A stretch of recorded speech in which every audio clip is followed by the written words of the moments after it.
Rebekah spoke to Jacob her son, saying, Indeed, I heard your father speak to Esau your brother, saying, Bring me game, and make savoury food for me, that I may eat it and bless you in the presence of the Lord before my death.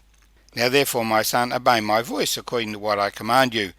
Go now to the flock, and bring me from there 2 choice kids of the goats, and I will make savoury food from them for your father, such as he loves. Then you shall take it to your father, that he may eat it, and that he may bless you before his death. And Jacob said to Rebekah his mother, Look, Esau my brother is a hairy man, and I am a smooth man. Perhaps my father will feel me, and I shall seem to be a deceiver to him, and I will bring a curse on myself and not a blessing. But his mother said to him, Let your curse be on me, my son. Only obey my voice, and go, get them for me. And he went and got them, and brought them to his mother, and his mother made savoury food such as his father loved. Then Rebekah took the choice clothes of her elder son Esau, which were with her in the house, and put them on Jacob her younger son. And he put the skins of the kids of the goats on his hands, and on the smooth part of his neck. Then she gave the savoury food and the bread which she had prepared into the hand of her son Jacob. And so he went to his father. My name's Arthur. Thank you for joining me as we read in Genesis chapter 27 the great deception that Rebekah and Jacob play on Isaac. Isaac is determined to pass the blessing to his oldest son, Esau. Indeed, Jacob was born grasping Esau's heel, but there had always been rivalry between these twins. They were very different people. Esau, a man of the field, a man of the world, a successful man, one who liked to go out and hunt. He had married 2 women of the land, and these had caused grief to Jacob and Rebekah. But he was the oldest son. He was Isaac's favourite. Now the boys are 70 years old. Isaac is 130. He's blind, he thinks he's going to die, and he wants to pass his blessing on to his oldest son. God had made a great deal of the fact that there was a blessing given to Isaac, whereby all the nations of the earth would be blessed. Isaac would anoint Esau as the son through whom this blessing would flow. But Rebekah had other ideas, and so as we've read, she said to Jacob, This is what your father's planning. We will deceive him. We will prepare a meal from goat rather than wild game, and we will present it to your father before your brother gets back. Because of the risk of being found out, she will disguise Jacob in Esau's clothes that were with her in the house, and putting the skin of the young goats on the back of his neck and on the back of his hands, and him presenting the dish that she had prepared, his father's favourite. Well, we continue the reading in verse 18. So Jacob went to his father and said, My father. And he said, Here I am. Who are you, my son?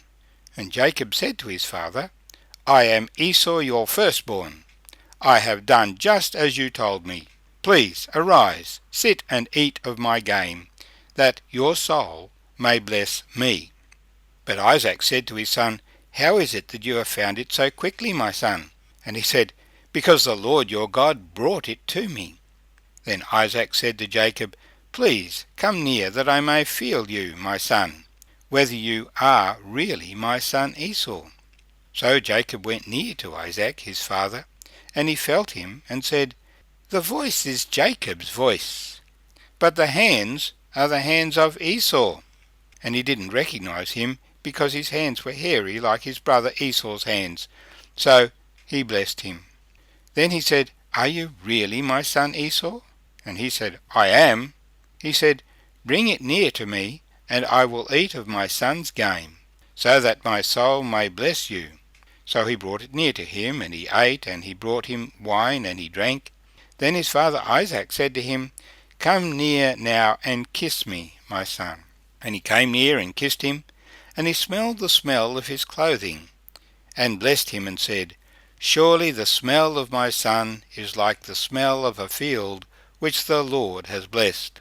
Therefore may God give you of the dew of heaven, of the fatness of the earth, and plenty of grain and wine. Let people serve you, and nations bow down to you. Be master over your brethren, and let your mother's sons bow down to you. Cursed be everyone who curses you, and blessed be those who bless you. And it happened as soon as Isaac had finished blessing Jacob, and Jacob had scarcely gone out from the presence of Isaac his father, that Esau his brother came in from his hunting. May the Lord bless these words to us.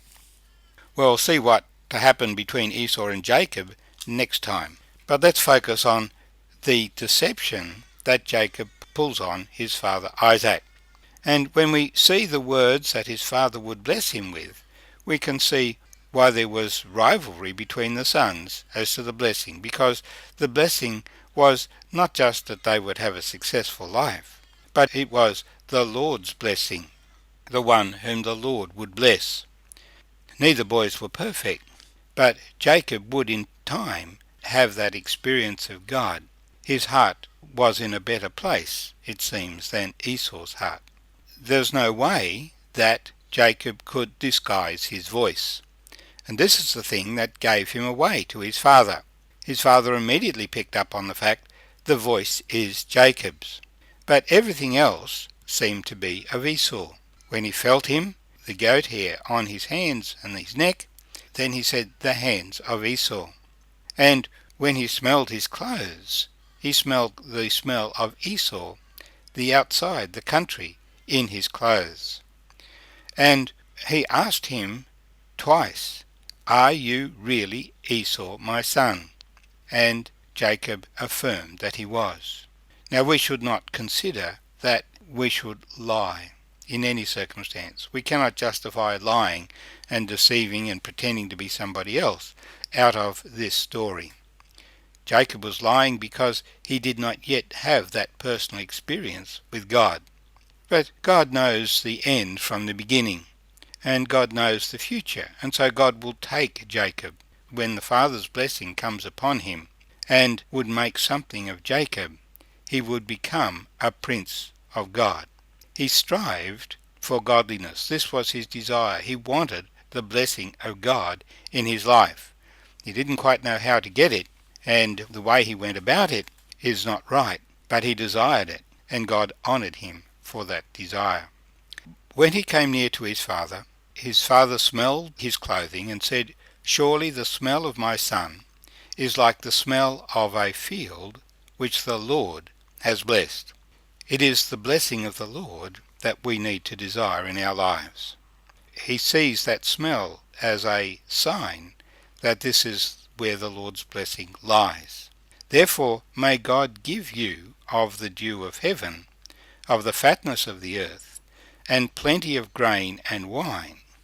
So we have material success and wealth, that the rains might come, the earth be productive for sustenance and for pleasure.